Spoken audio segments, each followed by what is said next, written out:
Class 11 semester 2 এর যে final exam হবে সেটি তোমাদের 40 মার্কসের এক্সাম হবে। সেখানে 2 ঘন্টা সময় থাকবে।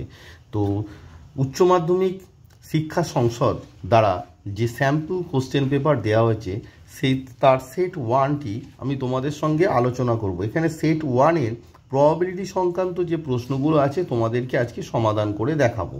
আর যাদের কাছে এই স্যাম্পল কোশ্চেন পেপার নেই তাদের জন্য আমি এই স্যাম্পল কোশ্চেন পেপারটা একবার পুরোটা দেখিয়ে দিচ্ছি, পারলে তোমরা স্ক্রিনশট নিয়ে নেবে। এখানে মোট 11টি প্রশ্ন থাকে। সেকশান এতে থাকে 2 মার্কসের কোশ্চেন, যেখানে প্রথমটি আছে কি দেখে নাও, একটি মানে দ্বিপদ উপপাদ্য থেকে আছে, দুটো থাকে একটা করতে। এর আগে আমি আলোচনা করেছি তাই কোশ্চেনটা নিয়ে আলোচনা করছি না, তোমরা পরপর দেখে নাও। একের দাগের হচ্ছে তোমার দুটো প্রশ্ন থাকে, দুইয়ের দাগে একটা থাকে, তিনের দাগে 3টে প্রশ্ন থাকে, দুটো করতে হয়, ঠিক আছে।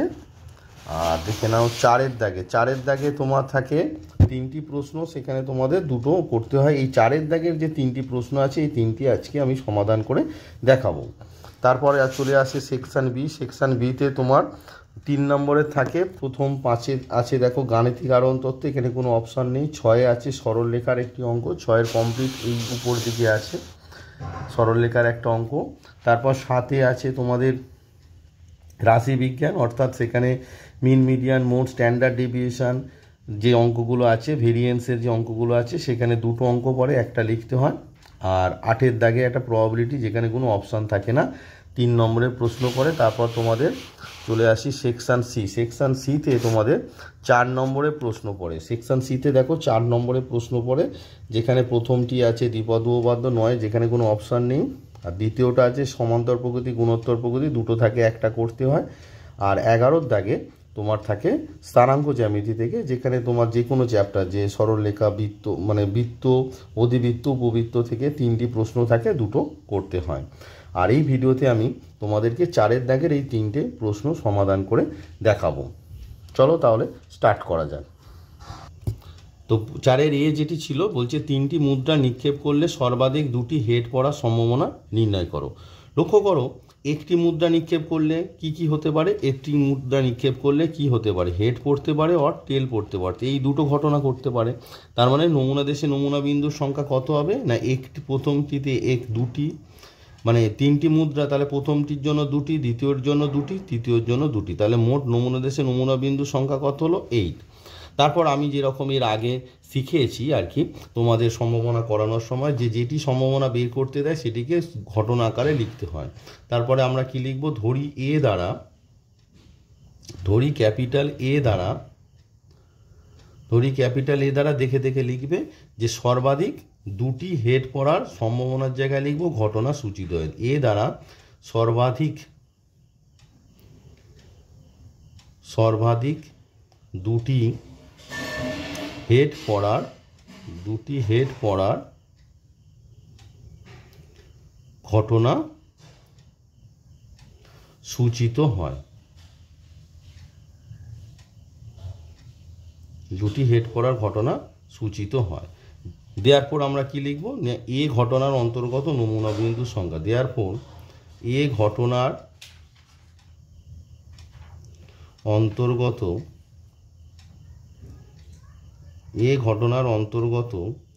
নমুনা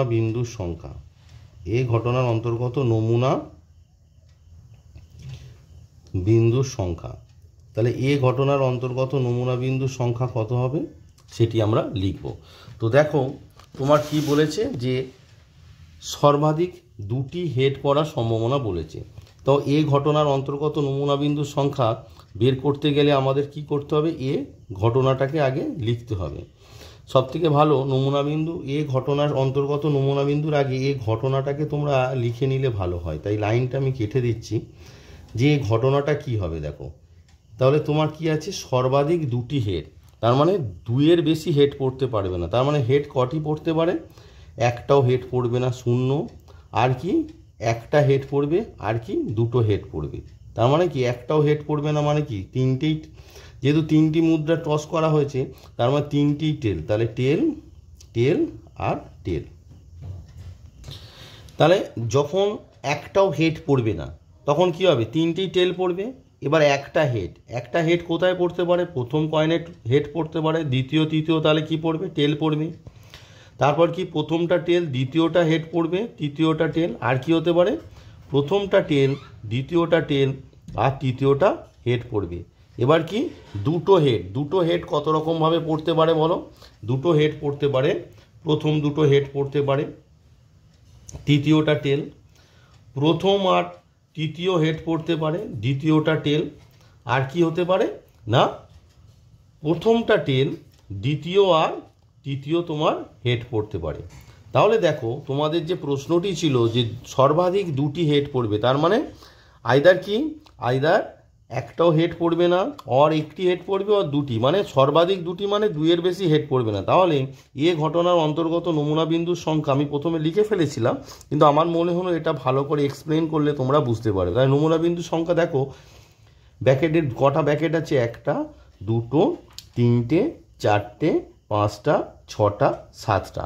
তাহলে এই ঘটনার অন্তর্গত নমুনা বিন্দুর সংখ্যা কত হলো? না 7টি। দেওয়ার পর আমরা লিখব এ ঘটনার অন্তর্গত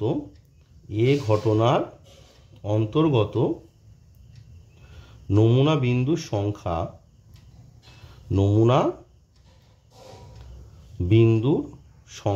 এ ঘটনার অন্তর্গত নমুনা বিন্দুর সংখ্যা আমার কত দাঁড়ালো? না 7। দেয়ারপর প্রবাবিলিটি অফ এ সূত্র আমরা কি জানি? এ ঘটনার অন্তর্গত, therefore probability of A equals to কত হবে? তাহলে এ ঘটনার অন্তর্গত নমুনা বিন্দুর সংখ্যা কত? 7।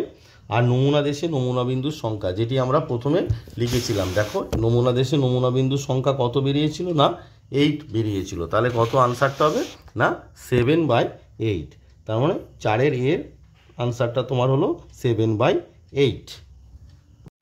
বিয়ে বলছে যে এ, বি আর সি তিনটি ঘটনা পরস্পর পৃথক ও সম্পূর্ণ। যদি প্রবাবিলিটি বি সমান 3/2 প্রবাবিলিটি এ এবং প্রবাবিলিটি সি সমান 1/3 প্রবাবিলিটি বি হয়, তবে প্রবাবিলিটি সি এর মান নির্ণয় করো।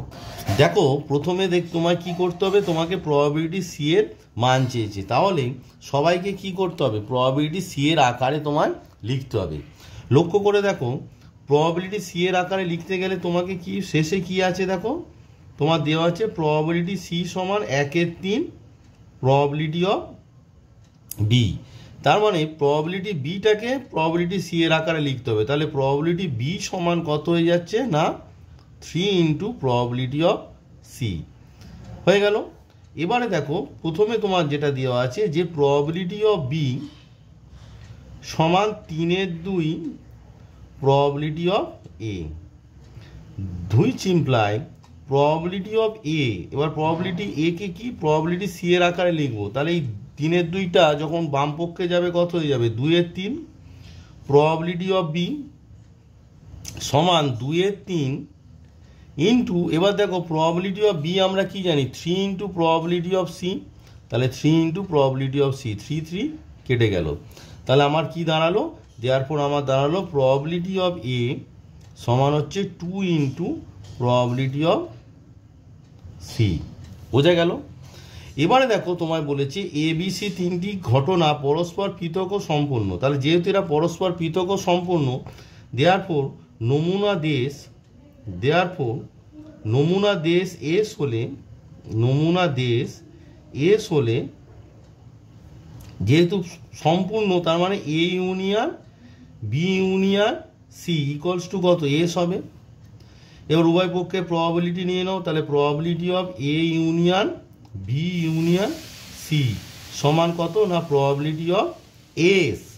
এবার দেখো যেহেতু এ বি সি কি পরস্পর পৃথক, তাহলে কি হবে? দেখো তাহলে এটা কি হবে? না প্রবাবিলিটি অফ এ ইউনিয়নটা প্লাস হয়ে যাবে probability of B plus probability of C. এবার যে কোনো নমুনা দেশ যদি এস হয়, তাহলে প্রবাবিলিটি অফ এস সমান কত? 1।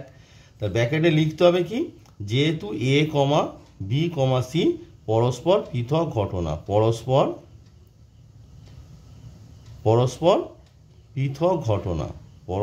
পৃথক ঘটনা হলো। এবারে দেখো তোমার প্রবাবিলিটি এর মান বসিয়ে দাও। প্রবাবিলিটি এ মানে কত পেলাম? না 2 ইন্টু প্রবাবিলিটি অফ সি প্রথমে পেয়েছি, আর প্রবাবিলিটি বি সমান কত পেয়েছি? দেখো প্রবাবিলিটি এ সমান পেয়েছি 2 ইন্টু প্রবাবিলিটি অফ সি, আর প্রবাবিলিটি বি সমান কি 3 into probability of C plus probability of C equals to 1, which imply দেখো তাহলে কটা প্রবাবিলিটি সি আছে, 2, 3 2 5 আর 1 6টা, তার মানে 6 into probability of C equals to 1, which imply তোমার কি দাঁড়ালো, প্রবাবিলিটি অফ সি সমান কত 1/6, তার মানে প্রবাবিলিটি সি সমান তোমার আনসার দাঁড়াচ্ছে 1/6। সি এর দাগে বলছে 52টি তাসের একটি প্যাকেট থেকে যথেচ্ছভাবে 2টি তাস টানা হলে তাস দুটির একটি ইস্কাবন ও একটি রৈতন হওয়ার সম্ভাবনা কত। তো দেখো নমুনা দেশে নমুনা বিন্দুর সংখ্যা কত হবে, এর আগে আমি আমার যে ভিডিও প্রবাবিলিটি আছে সেখানে বারবার আলোচনা করেছি যে 52টি তাসের একটি প্যাকেট থেকে 2টি তাস আমরা যে এন সংখ্যক বস্তু থেকে আর সংখ্যক বস্তু আমরা NCR রকম উপায়ে নির্বাচন করতে পারি। তাহলে নমুনা দেশে নমুনা বিন্দুর সংখ্যা কি হবে না, নমুনা দেশে নমুনা বিন্দুর সংখ্যা, নমুনা বিন্দুর সংখ্যা, নমুনা দেশে নমুনা বিন্দুর সংখ্যা ইকুয়ালস টু কী হবে না NCR, এখানে এন মানে হচ্ছে 52, তার মানে কত হবে 52, সি আর মানে কত, আর মানে হচ্ছে 2টি তাস, দেখো যথেচ্ছভাবে 2টি তাস টানা হয়েছে, তার মানে কত আর মানে এখানে 2, এবার 50C2 ক্যালকুলেট করো, 50C2 মানে হচ্ছে ফ্যাক্টোরিয়াল 52 ডিভাইডেড বাই 52 মাইনাস 2 মানে হচ্ছে ফ্যাক্টোরিয়াল 50 ইন্টু ফ্যাক্টোরিয়াল 2, তাহলে এটাকে আমরা কি লিখবো 52 into 51 into factorial 50 divided by factorial 50 into 2, factorial 50 কেটে গেল আর 2 দিয়ে 52 কাটলে 26, তার মানে তোমার কত হলো নমুনা দেশে নমুনা বিন্দুর সংখ্যা 26 ইন্টু 51। এবারে আমি কি ধরি না যেটা সম্ভাবনা বের করতে দেয় তাকে ঘটনার আকারে ধরি, তাহলে ধরি এ দ্বারা আমরা কি লিখে নেব না 2টি তাস টানা, তাস দুটির এ দ্বারা এখান থেকে তাস দুটির একটি ইস্কাবন ও একটি রৈতন হওয়ার সম্ভাবনার জায়গায় লিখব ঘটনা সূচিত হয়। তাহলে আমি লিখে নিলাম যে ধরি এ দ্বারা টানা তাস দুটির একটি ইস্কাবন ও একটি রৈতন হওয়ার ঘটনা সূচিত হয়, দেয়ারপর এ ঘটনার অন্তর্গত নমুনা বিন্দুর সংখ্যা কত হবে, দেয়ারপর এ ঘটনার অন্তর্গত নমুনা বিন্দুর সংখ্যা, নমুনা বিন্দুর সংখ্যা, তাহলে এ ঘটনার অন্তর্গত নমুনা বিন্দুর সংখ্যা। লক্ষ্য করে দেখো যে আমাদের কাছে যে তাসগুলো থাকে এ ঘটনাটা কি বলেছে না টানা তাস দুটির একটি ইস্কাবন, এবার ইস্কাবন কটি তাস থাকে দেখে নাও, 1টা 2টো 3টে 4টে 5টা 6টা 7টা 8টা 9টা 10টা 11 12 13, তাহলে মোট 13টি ইস্কাবন থাকে, এটি হচ্ছে ইস্কাবন। আর তোমার কাছে রুইতন মানে হচ্ছে তোমার রুইতন হচ্ছে এই ধরনের তাসগুলোকে রুইতন বলা হয়। এখানেও দেখো 1টা 2টো 3টে 4টে 5টা 6টা 7টা 8টা 9টা 10টা 11 12 13, মোট 13টি তাস থাকে।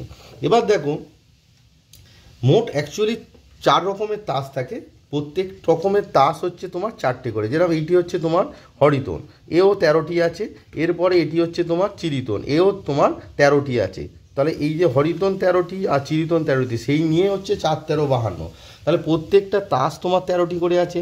তাহলে এ ঘটনার অন্তর্গত নমুনা বিন্দুর সংখ্যা, তাহলে দেখো এই ঘটনাটা কি একটি তাস ইস্কাবন, তা 13টি ইস্কাবন থেকে একটি ইস্কাবন কত রকম উপায়ে তোলা যায় 13C1 রকম উপায়ে, আবার একটি তাস কি বলেছে রোহিতন, 13টি রোহিতন থেকে একটি তাস কত রকমভাবে তোলা যায় 13C1 রূপে।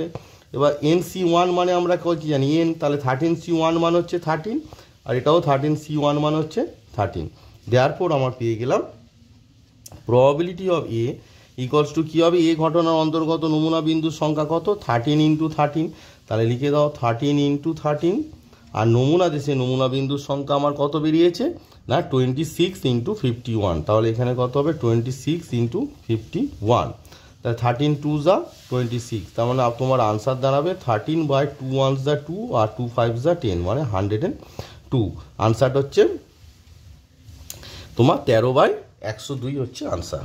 আর সেট ওয়ানের যে 8 নম্বরের যে অঙ্কটা আছে, যথেচ্ছভাবে নির্বাচিত একটি অধিবর্ষে 53টি রবিবার থাকার সম্ভাবনা নির্ণয় করো, এইটি আমি তোমাদেরকে বুঝিয়ে দিয়েছিলাম। আমি যে তোমাদের কোশ্চেন প্যাটার্ন নিয়ে যে আমি আলোচনা করেছিলাম, যে ভিডিও এর আগে বানিয়েছিলাম, সেই ভিডিওতে এটি বুঝিয়ে দিয়েছিলাম। এটি তোমাদের যে মানে এসএনদের যে বই আছে, সেই এসএনদের বইয়ের উদাহরণে এটি করে দেওয়া আছে এবং এটি আমি তোমাদেরকে বুঝিয়ে দিয়েছিলাম, তাই এই ভিডিওতে আর বোঝাচ্ছি না।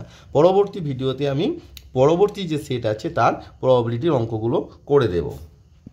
পরপর ভিডিওতে আমি তোমাদের যে স্যাম্পল কোশ্চেন পেপার বা যে কোশ্চেন ব্যাংক আছে, সেই কোশ্চেন ব্যাংকের এক একটা টপিক ধরে ধরে পরপর অঙ্ক করাতে থাকবো। 4টে 5টা যতটা পারবো অঙ্ক করাতে থাকবো। এখন থেকে আমি তোমাদেরকে এখন ফাইনাল এক্সাম দেওয়ার জন্য বিভিন্ন টপিকের যে প্রশ্নগুলো আছে সেগুলো তোমাদেরকে পরপর করাবো। তোমাদের যা কোশ্চেন প্যাটার্ন আছে সেখানে তোমাদের 4 নম্বরের কোশ্চেন আনসার করতে হয়। তোমাদের 2, 3, 4টে প্রশ্ন, অর্থাৎ 16 মার্কসের 4 নম্বরে থাকে। সেখানে প্রবাবিলিটির 4 নম্বরে কোনো প্রশ্ন পড়ে না, মেনলি সমান্তর, গুণোত্তর প্রগতি আর স্থানাঙ্ক জ্যামিতির যে চ্যাপ্টারগুলো আছে সেখান থেকে পড়ে, আর দ্বিপদ উপপাদ্য থেকে পড়ে। তো এর পরবর্তী ভিডিওতে আমি সেগুলো নিয়ে পরপর আলোচনা করতে থাকবো। তো আমার ভিডিওগুলো পরপর তোমরা দেখতে থাকো।